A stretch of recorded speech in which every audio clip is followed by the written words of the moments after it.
চলে আয় আশিক মমিন রাতুল রানা, এই রোগীটার যারা ক্ষতি করেছে তাদের ভর কর, তাদের ধরে নিয়ে আয়, তাদের ধরে নিয়ে আয়। আল্লাহ তোমার কোরআন সত্য, রসুলি বাণী সত্য। আল্লাহ, হে আল্লাহ, শুধুমাত্র একমাত্র তুমি মাত্র আমি ওসিলা মাবুদ মাওলা, ইবলিস শয়তানে ভর করার তৌফিক দান করো। সবাই বলো আলহামদুলিল্লাহ। চলে আয়, চলে আয়, চলে আয়, 1 2 3। এই কি আইছিস? সালাম দে, সালাম দে, সালাম দে। হিন্দুলি নমস্কার, নমস্কার। নমস্কার। কয়জন তোমরা? কথা বলো, কয়জন? 13 জন। 13 জন। 13 জন কোথা থেকে লাগিস এই রোগীর ঘাড়ে? শ্মশান। শ্মশান ঘাটের থেকে। 13 জন কি সব হিন্দু? হ্যাঁ, আমরা সব হিন্দু। সবাই হিন্দু। তে মেয়েটা, এত সুন্দর মেয়েটা পড়ালেখা করতেছে, এর ঘাড়ে না লাগি তোমরা হিন্দু, হিন্দুদের ঘাড়ে লাগবা। মুসলমানের এই মেয়েটার ঘাড়ে তোমরা লাগিছো কেন? আচ্ছা, তোমাদের কি কেউ কি চালান দিয়ে পাঠাইতেছে যে সংসারটা ধ্বংস করার জন্য, এর পরিবারটা ধ্বংস করার জন্য কেউ পাঠাইতেছে?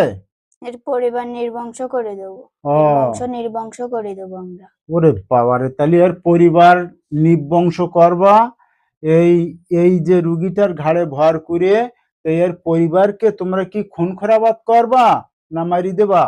এই মেয়ের দিয়ে এর পরিবার খুন করাবো। ও, এই মাইর দিয়ে পরিবারের খুন করাই দেবা, এই হচ্ছে তোমাদের উদ্দেশ্য। এই রুগী ছাড়ি চলে যেতে হবে এবং এই পরিবারের পরে কোনো ক্ষতি করা যাবে না। যাবা কিনা বলো? না, আমরা যাব না, আমরা যাওয়ার জন্য আসিনি। তোমরা যাবা না? আচ্ছা, এর এই যে মেয়েটার, এই মেয়ের আব্বু আর আম্মুর সাথে খুব ভালো সম্পর্ক ছিল এবং সোনার সংসার, এই কি ধ্বংস করার জন্য বাইরের কেউ তদবির করে তোমাদের ঘাড়ে কি পাঠাইছে? এই সংসারটা ধ্বংস করেছে কেউ, বাইরের কেউ? হ্যাঁ। এই জন্যে সোনার সংসার ধ্বংস হয়ে গেছে। যাও কেনার আম্মুরে আমি বলবানে যে তোমার এই সোনার সংসার ধ্বংস করেছে বাইরের শয়তান, যার কারণে আজকে ওঠামুখি বাড়ি পড়ে গেছে। না, বলা যাবে না, বলা যাবে না। বলা যাবে না? না। তাহলে তোমরা গোপনে ক্ষতি করবা? হ্যাঁ। আমি একটা কথা বলি, তোমরা তোমরা জেন জাত, আমরা মানুষ, আল্লাহ পাক হয়তো সৃষ্টি করেছে, তোমাদের হিসাব নেবে, আমাদের হিসাবও নেবে। তোমরা এমন কোনো কাজ করে না একটা মানুষ বা একটা জান বা একটা সংসার ধ্বংস হোক, এই কাজটা তোমরা করি না।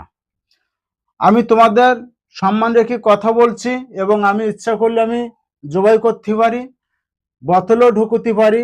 আমার জীবনে বহু ইতিহাস আছে। এই টাকা, ওদিক টাকা, আমার কাছে কয়জন আছে দেখো তো, এদিক টাকা কয়জন আছে? 4 জন আছে না 5 জন আছে? তোমাদের কয়জনে ধরে নিয়ে আইছে? কথা বলো।